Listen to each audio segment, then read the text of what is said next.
Welcome to the podcast where we dive into books, break them down, and strip away the fake stuff. I'm your host, Laura Ann Waters, and whether you're here for the plot or just the chaos, we're about to take you on a ride through the wildest reads you never saw coming. No fluff, no fancy words, just raw, unfiltered book talk. Let's get into it.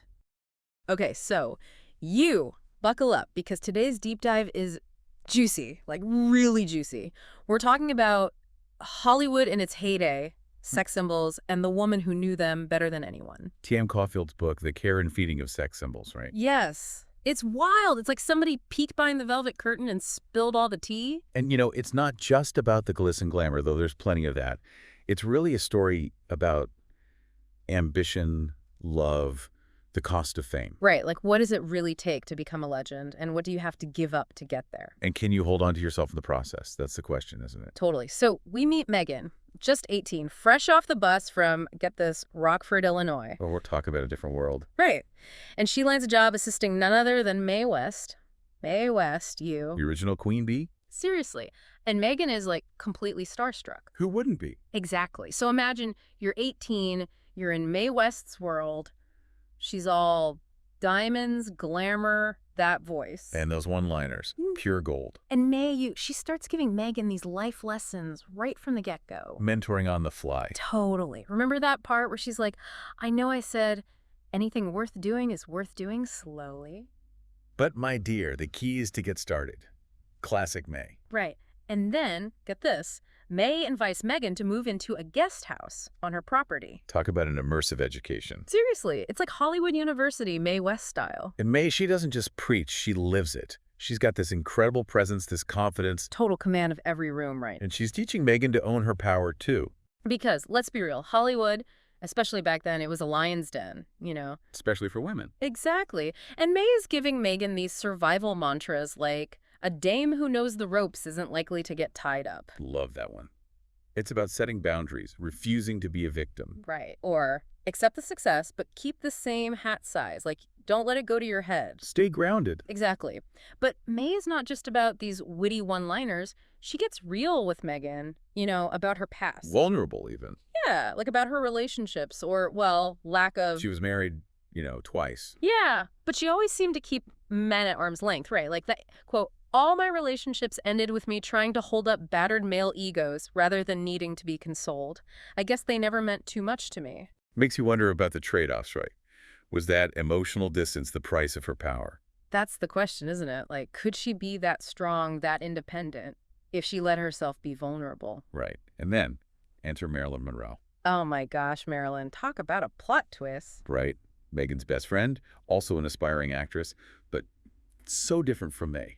Night and day. May, she's all about self-reliance, building your own empire. And Marilyn, she's searching for love. And validation, like she needs that external approval. Desperately, almost. It's kind of heartbreaking. It is. And it makes you think about those different approaches to fame, right? What are you willing to do to get it? And what happens if you do? And what happens to you if you don't get it? Exactly. It makes you think about Marilyn's vulnerabilities. Right. And how those vulnerabilities, in a way, played into the image that made her a star. It's complicated. And, while Marilyn's trying to find her place in Hollywood, navigating those studio heads and everything, Megan's love life, well, let's just say it's his own soap opera. Right. Unsatisfying encounters, always comparing these guys to some mysterious him from her past. It's like she's searching for something real, something deeper, but she's looking in all the wrong places, Absolutely. And speaking of looking in all the wrong places, we have Marilyn and her involvement with, quote, the president. Oh, boy. Yeah. I mean, we all know who Caulfield's talking about, right? Talk about a recipe for disaster. You've got Marilyn, desperate for love, and this incredibly powerful man showering her with attention. It's a classic power imbalance, right? Yeah. And you can see how Marilyn gets swept up in it. The fantasy of it all. A danger, too. Oh, absolutely. But for Marilyn, it's like she doesn't even see it. Yeah. She's so fixated on this idea that he's going to leave his wife, that they'll have a future together. And it's heartbreaking because it's never going to happen. And deep down, I think Marilyn knows it too. It's like setting yourself up for heartbreak, Exactly. And then, as if things couldn't get messier, you have Bobby Kennedy entering the picture. Bobby Kennedy, as in, the brother. The one and only. Right. And he becomes, totally smitten with Megan. They meet at a party on a yacht, naturally. Because, of course. Right. I mean, talk about worlds colliding. You've got May, who clawed her way to the top, and then you have Bobby, born into this world of privilege and power. It's a different kind of Hollywood game, isn't it? Totally. And as Megan gets closer to Bobby, she starts to see behind the curtain, like the darker side of this The world. secrets, the cover-ups. Right. Like Yeah. Bobby tells her about this governor, a friend of his, who hit and killed a woman with his car while he was driving drunk. And they made it go away. Just like that. Poof. Gone. Yeah. It's chilling. Like, if you have enough power, you're basically untouchable. It's a sobering thought, isn't it? It makes you wonder what you would do, if you were in that position. The compromise you'd be willing to make. Exactly. And then Bobby tells Megan about this other scandal, this one involving another Kennedy brother and this young woman who was found drowned in his car. Another convenient disappearance. Yeah. Right. The family, they just hushed it all up, made it go away. It's really disturbing when you think about it. It really exposes the underbelly of power, doesn't it? Totally. And you can see how it affects Megan. Like, she starts to question everything, Moral lines start to blur. Exactly. And while Megan's dealing with all of this, Marilyn's obsession with the president, it just keeps escalating. Until that fateful phone call. The one to Jackie Kennedy. The very same. Can you imagine the audacity? I know, right? But Marilyn, she's desperate, She really believes that if she can just get Jackie out of the picture, then she and the president can finally be together. Delusional, really? Yeah. But it shows how deeply she craves love, how much pain she's in. And the saddest part is, it backfires spectacularly. The president cuts her off completely. Just like that. It's brutal. It's like all her worst fears, all those insecurities, just come crashing down on her. And shortly after that, she's gone. An overdose. The world mourns this icon, this glamorous star. But for Megan, it's different. It's personal. This is her friend, someone who really understood the pressures, the loneliness of their world. It's a devastating loss. Yeah. And you have to wonder, what is? What if Marilyn had gotten the help she needed? What if she had realized her own worth, apart from these men? It's tragic. And it makes you think about the cost of fame, the pressure, the constant scrutiny. And it's not over yet. Because shortly after Marilyn's death, Mae West, she passes away too. Peacefully, in her sleep. It's like the end of an era, And for Megan, it's a double blow. She's lost both of her mentors, her guides in this crazy world. And she's left to make sense of it all, Figure out who she is without them. And it's a lot to process. The grief, the questions, the uncertainty. And she's still young, still trying to find her own way. And in a moment of weakness, of vulnerability, she makes a mistake. That party, right? The one where she ends up getting drugged. It's like she hits rock bottom. But sometimes you have to hit rock bottom to find your way back up. It's like that saying, sometimes you have to fall apart to really come together. It's in those moments of breakdown that we often find our greatest breakthroughs, right? Totally. And for Megan, it's like this wake-up call. She's like, okay, enough of this. Enough of the bad decisions, the toxic relationships, the looking for validation in all the wrong places. Exactly. And she starts listening to that voice inside, the one that May always talked about. That inner wisdom, that gut feeling. Right. Remember that line, care about how you feel more than anything else in the world.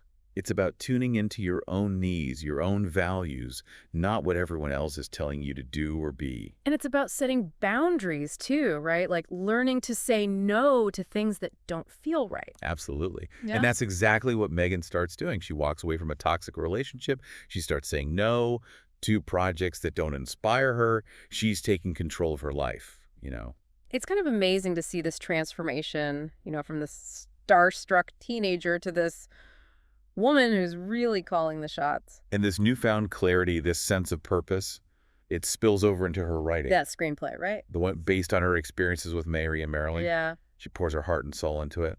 It's raw, it's honest, it's like all of her truth right there on the page. And guess what? It's a hit. A smash. She wins an Oscar Right. for that screenplay. No Way. And then she stars in the movie adaptation, too. Talk about a full circle moment. And she wins an Oscar for that, too. Best actress. You've got to be kidding. 2 Oscars. 2 Oscars. It's like everything she learned from May, from Marilyn, it all culminates in this incredible success. But on her own terms, right? Exactly. And as if that wasn't enough, she finds love. Real love. With Paul Newman. Paul Newman. Talk about a Hollywood ending. Right. But it's not just about the fairy tale romance. It's about the fact that Megan, she's finally found herself. She's not looking to Paul to complete her or make her happy. She's already got that right. Exactly. She's coming from a place of wholeness, of self-love. And that's what makes this relationship so powerful. It's about two whole people choosing each other. Exactly. But, it's not all sunshine and roses. Oh, what do you mean? Well, Megan, she talks about how, at first, she had these unrealistic expectations of Paul, Like he was going to be like this perfect Prince Charming who would sweep her off her feet and solve all her problems. Exactly. And, of course, Paul's human, just like everyone else. Right.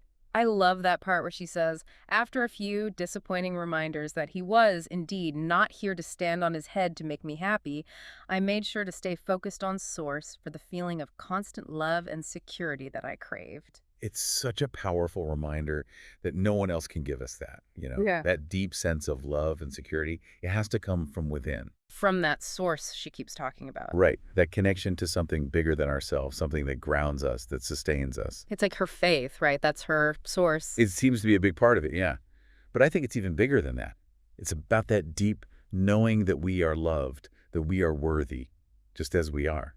No matter what Hollywood or anyone else tries to tell us. Exactly.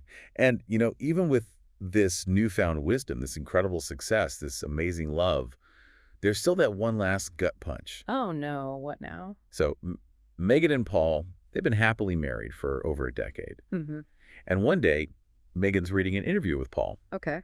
And the interviewer asks him about all the temptations in Hollywood, Yeah. all the beautiful women. I can see where this is going. And Paul, he says, and I quote, "Why go out for a hamburger when you have steak at home?" Ugh. Seriously. I know, right?